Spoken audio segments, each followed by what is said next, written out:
Welcome to the Genius Factory. Enjoy the video. Hello everyone. In this video, I will explain how to remove a Ford Fiesta airbag.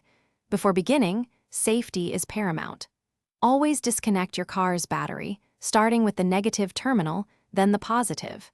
It is crucial to wait at least 30 minutes after disconnection for the airbag system to fully discharge. This prevents accidental deployment. Remember to wear safety gloves and eye protection for your safety. Next, we prepare the steering wheel for airbag removal. First, position the steering wheel so you can easily reach the 3 small access holes located on its rear. You will need a thin tool, such as a small, flat-bladed screwdriver or a T15 or T20 Torx bit, to reach the internal release mechanisms. Make sure the steering wheel is stable and won't move unexpectedly. Now, let's release the airbag module. Carefully insert your screwdriver into one of the 3 access holes.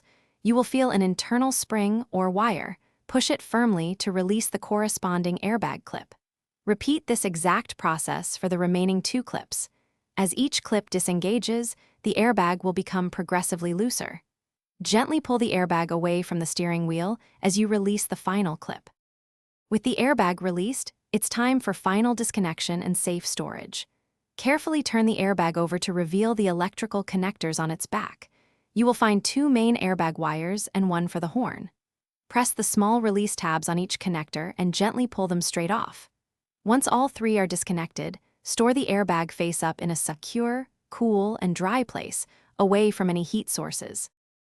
Thanks for watching. If you found this helpful, don't forget to like and subscribe.